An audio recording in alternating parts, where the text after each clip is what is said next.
कुर्सी की पेटी बांध लो, मौसम बिगड़ने वाला है। शाहरुख खान द सुपरस्टार या फिर कहें द लास्ट सुपरस्टार।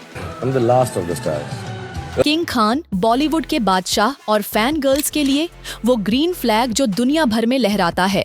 इस स्टार से सारे मर्दों को ये सीखना चाहिए कि how to respect a woman और treat her like a queen. लेकिन अगर आप भी उसी अंधी फैन क्लब का हिस्सा हैं जो एसआरके की हर एक बात पर सिर झुका देती है, तो हो सकता है यह वीडियो आपके लिए नहीं हो। अगर फिर भी आप रुकी हुई हैं तो I am sorry in advance, क्योंकि इस वीडियो में कुछ ऐसी बातें हो सकती हैं जो आपका दिल तोड़ सकती हैं। यह वो स्टार है जिसने बॉलीवुड में कोई गॉडफादर नहीं होने के बावजूद खुद को उस मुकाम पर पहुंचाया जहां पर नेपोटिज्म के प्रोडक्ट भी उसके पास नहीं पहुंच सकते। वो सुपरस्टार जिसने न सिर्फ भारत बल्कि पूरी दुनिया को अपना दीवाना बना लिया। तो क्या सच में शाहरुख खान है वो परफेक्ट फैमिली मैन और लॉयल हस्बैंड जैसा हम सोचते हैं? आइए एक डीप डाइव करते हैं और चलते हैं 7 एनियस फिल्म लिस्ट के साथ एसआरके के स्टारडम की दुनिया में। क्या आप तैयार हैं? क्या आप जानते हैं शाहरुख खान और गौरी खान की पहली मुलाकात कितनी दिलचस्प थी? तो तैयार हो जाइए, क्योंकि यह एक ऐसी कहानी है जो बॉलीवुड की सबसे प्यारी और रोमांटिक प्रेम कहानी में से एक बन चुकी है। यह कहानी शुरू होती है 18 साल के एसआरके और 14 साल की गौरी से, जब दोनों की मुलाकात एक पार्टी में हुई थी। शाहरुख को गौरी को पहली बार देखते ही एक सॉलिड क्रश हो गया था। उसने सीधे गौरी से डांस करने की रिक्वेस्ट की और गौरी ने बिना कोई देर किए जवाब दिया, सॉरी मेरा बॉयफ्रेंड है और मैं उसका ही वेट कर रही हूँ। शाहरुख को गौरी में तब कोई खास इंटरेस्ट नहीं था, वो तो बस एक अच्छे दोस्त की तरह उसे देखती थी। एक बार तो एसआरके ने गौरी से यह भी कहा था, मुझे अपना भाई समझो, लेकिन एसआरके ने तो ठान लिया था कि गौरी को इम्प्रेस करना है। और फिर क्या था, एसआरके गौरी के घर जाने लगे, अक्सर उसके साथ टाइम बिताते थे, अपनी चार्मिंग बातों और स्पेशल स्टाइल से उसे ढेर सारी बातें बताते थे। शुरुआत में गौरी को एसआरके की बातें थोड़ी चाइल्डिश लगती थीं, मगर जैसे जैसे वक्त बीतता गया उनकी दोस्ती धीरे धीरे प्यार में बदलने लगी।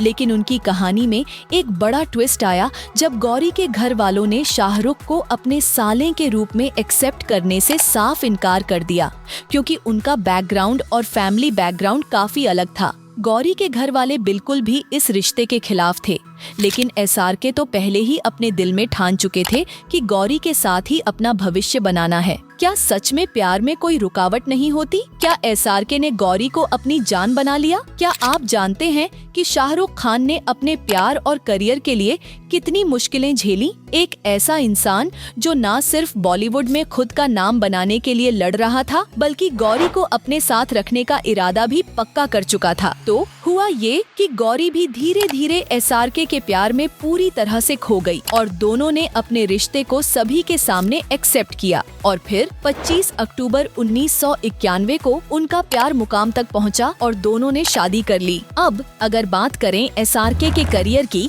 तो 1991 तक वो कुछ सुपरहिट सीरियल्स का हिस्सा रह चुके थे।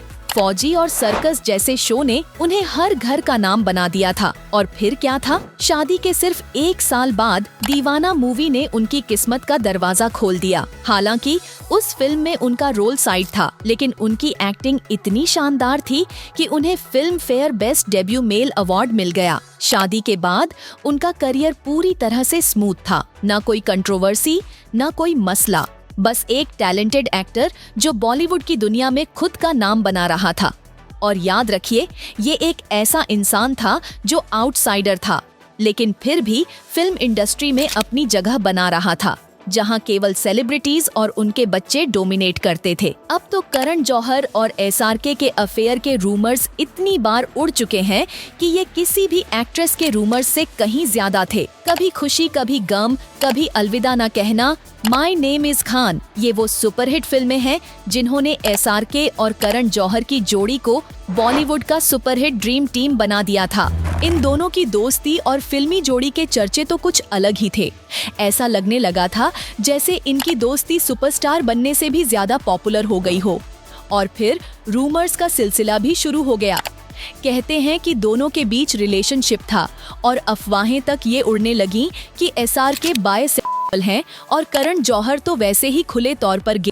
हालांकि इन दोनों ने इन अफवाहों को हमेशा झूठा करार दिया और अपनी दोस्ती पर फोकस रखा। फेमस तमिल सिंगर सुचित्रा ने एक इंटरव्यू में एसआरके और करण जौहर से जुड़ी एक चौंकाने वाली बात शेयर की थी। उनका कहना था कि सुचित्रा के एक्स हस्बैंड कार्तिक कुमार को क्रॉस ड्रेसिंग का शौक था, यानी वो लड़कियों के कपड़े पहनने का मजा लेते थे। अब यह सुनकर तो आपके भी होश उड़ जाएंगे। कार्तिक कुमार ने अजय देवगन को भी एक बार इस बारे में बताया था जब वो युवा मूवी की शूटिंग कर रहे थे। और क्या आप यकीन करेंगे कि करण और एसआरके के बीच भी ऐसी ही अफवाहें थीं? क्या सच में इन अफवाहों में कुछ दम था या फिर ये बस बॉलीवुड के मसालेदार चर्चे हैं?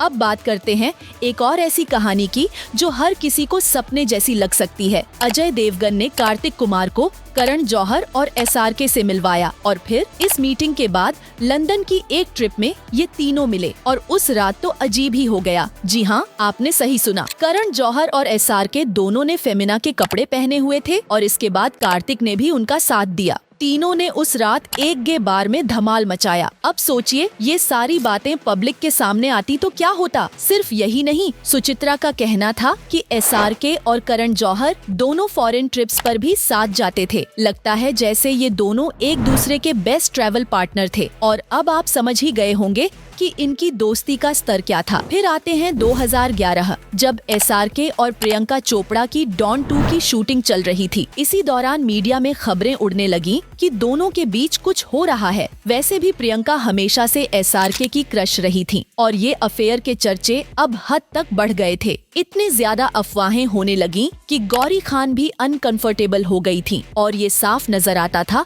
उनके चेहरे पर। एक लाइव अवार्ड शो में एसआरके और प्रियंका के बीच बोल्ड डांस मूव्स थे और आप देख सकते हो कि गौरी कितनी परेशान लग रही थी। ये तो बिल्कुल नेचुरल रिएक्शन था किसी भी पार्टनर का। इतना ही नहीं, एक एनडी टीवी प्रोग्राम में तो एसआरके ने प्रियंका के लिए एक गाना भी डेडिकेट किया था जो इस अफेयर को और भी हवा देने का काम कर गया। अब सवाल ये है, क्या सच में कुछ था इन दोनों के बीच या फिर ये सिर्फ मीडिया की बॉलीवुड मसालेदार अफवाहें थीं? अब जरा ध्यान से सुनो, क्योंकि यह कहानी एकदम बॉलीवुड के मसालेदार और हॉट गॉसिप जैसी है। ये जो गाना था, इसके लिरिक्स पर ध्यान दो, क्योंकि बाद में प्रियंका के फेशियल एक्सप्रेशंस बता रहे थे कि वो ब्लश कर रही थीं। When I'm lonely and in times of trouble, Mother Mary comes to me, speaking words of wisdom.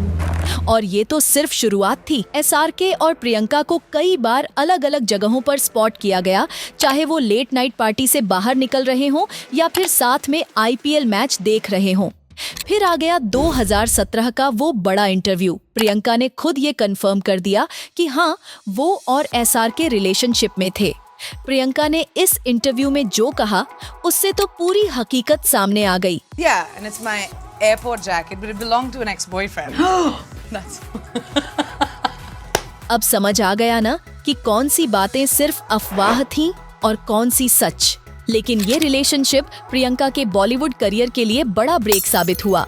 Priyanka को बॉलीवुड छोड़कर हॉलीवुड में अपनी राह बनानी पड़ी। फिल्म इंडस्ट्री में कुछ लोग थे जिन्होंने प्रियंका को बॉयकॉट करने की पूरी जिम्मेदारी उठा ली थी और यह बात प्रियंका ने खुद एक इंटरव्यू में स्वीकार की थी। प्रियंका ने कहा था कि इंडस्ट्री में कुछ लोग थे जो उनके खिलाफ थे और ये एक तरह से उनके करियर के लिए माइनस पॉइंट साबित हुआ। ये बॉयकॉट इतने बड़े लेवल का था कि प्रियंका को देश छोड़ने तक की नौबत आ गई। अब बात ये है कि क्या सच में ये रूमर्स सब कुछ थे या फिर किसी और कारण से प्रियंका को ये कदम उठाना पड़ा। अरे भाई, अब जरा सच का सामना करने के लिए तैयार हो जाओ, क्योंकि आज हम बात करने वाले हैं एक ऐसी सुपरस्टार के बारे में जिनका नाम सुनते ही हुस्न वाली दीवाने और दिलों को धड़का देने वाली फैन फॉलोइंग के बारे में सोचा जाता है। लेकिन क्या आपने कभी उनके अंडरकवर वाले सच्चे रंग देखे हैं? प्रियंका चोपड़ा ने हिंदुस्तान टाइम्स में जो शॉकिंग खुलासा किया, उससे तो अब सारा गूगल भी शायद परेशान हो गया हो। उन्होंने कहा कि मुझे इस इंडस्ट्री में कॉर्नर कर दिया गया था। मतलब एसआरके के लवर्स और उनके सुपर एफिशिएंट गेम्स से निपटना कितना कठिन था, ये आपको आज के वीडियो में साफ दिखने वाला है।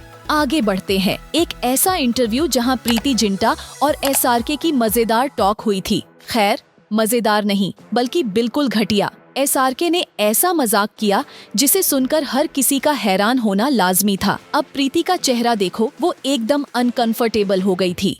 और साफ साफ दिख रहा था कि उसे कितना क्रीपी लगा।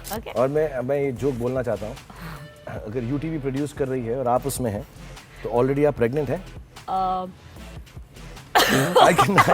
तो भाई कभी सोचा था कि एसआरके के फॉलोअर्स इसे कैसे डिफेंड करेंगे? और फिर ये जो घटिया मजाक था, इसके बाद उसने कहा प्लीज गेट अवे, और फिर भी मिस्टर ठर्की उसके पीछे लगे रहे, जबरदस्ती चिपकते रहे। No, please. No. Let me, and you know, you become like, come here. रुको, ये तो बस आइसबर्ग का टिप था, बाकी जो हकीकत है वो तो आगे आएगी। क्या आप इंडस्ट्री की अंदर की सच्चाई जानने के लिए तैयार हैं? अरे यार, अगर इस वीडियो पर ज्यादा लाइक्स मिले तो 7 एनियस फिल्म लिस्ट लेकर आएगा इसका सेकंड पार्ट, और इसमें वो सारी शॉकिंग बातें होंगी जो बॉलीवुड के इस बेताज बादशाह को लेकर सबको चौंका देंगी। ये तो बस शुरुआत है, क्योंकि हम बताएंगे कि कैसे इस सुपरस्टार ने अपनी पीआर गेम के जरिए बादशाह का टैग हासिल किया है।